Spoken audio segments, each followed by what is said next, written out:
je ne suis rien au Cameroun. Je suis un gars qui est sorti se débrouiller comme ça pour nourrir sa famille. Je ne suis rien.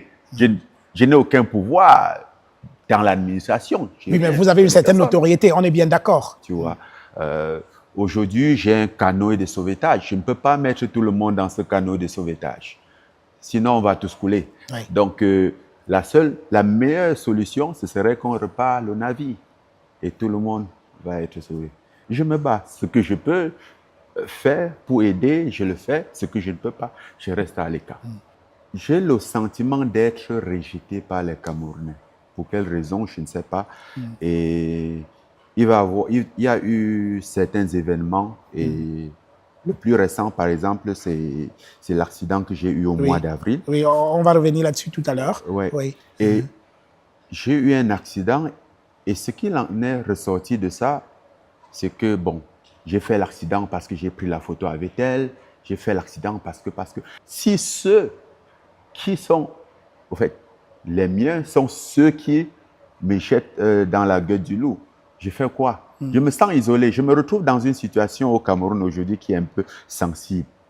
Je suis... pour ceux-ci, j'appartiens à ceux-là. Pour ceux-là, j'appartiens à ceux-ci. Moi, je dis toujours ce que je pense. Voilà. Et je sais bien défendre mes idées et ma position. Tu vois?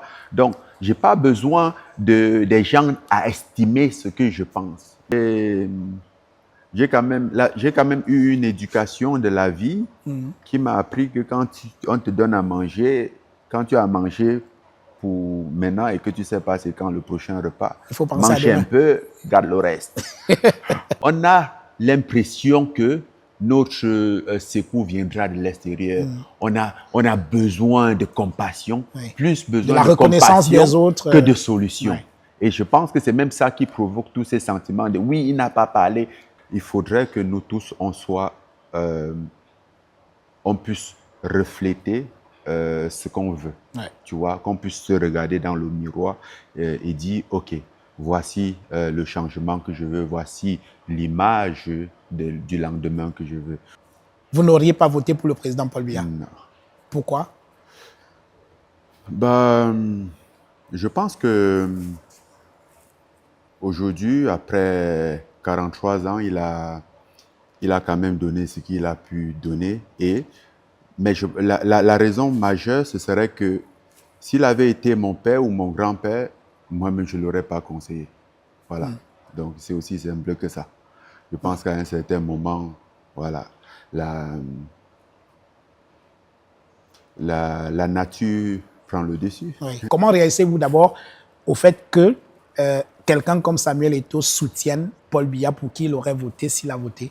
Non, on est dans une démocratie. Je n'ai pas à réagir par rapport aux convictions de Samuel Eto'o ou de Rigo Besson ou de qui que ce soit. Je pense que c'est l'essence même de la démocratie. Le choix, le libre arbitre. Chacun choisit, chacun a son opinion, à tort ou à raison, mais c'est un droit constitutionnel. Donc, il n'a pas à s'expliquer à qui que ce soit. Voilà. Je pense que chacun voit les choses de son angle.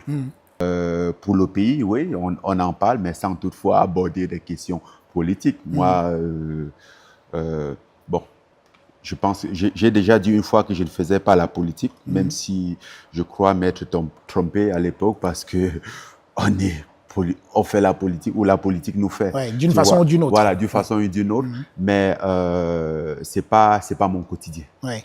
Je pense qu'on a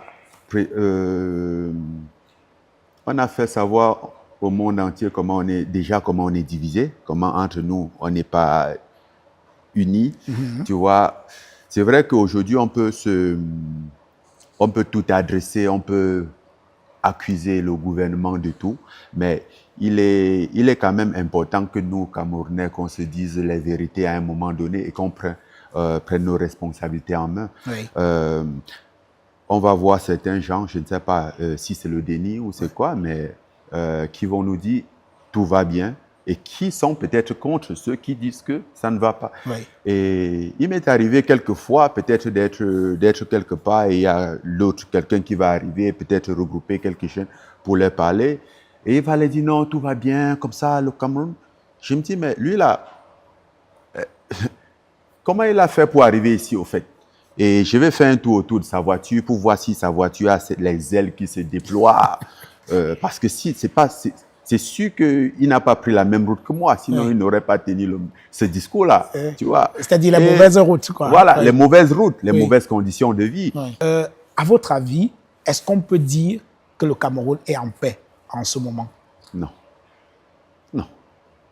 On ne peut pas dire que le Cameroun est en paix quand même, au vu des situations.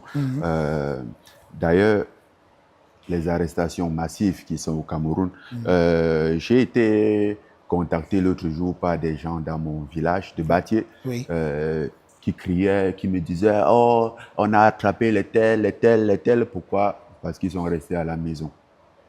Parce qu'ils sont restés à la maison. Oui. C'est-à-dire qu'ils ont répondu au mot d'ordre de ville morte. C'est même pas ça le problème. Le problème, c'est que le Cameroun était un pays particulier. Il y avait 4 jours plus tôt, on disait aux gens, restez chez vous. Et 4 jours après, on arrêtait les gens parce qu'ils sont restés chez eux. Et je me dis, mais qu'est-ce qu'on n'a pas? Qu'est-ce que j'ai pas bien compris?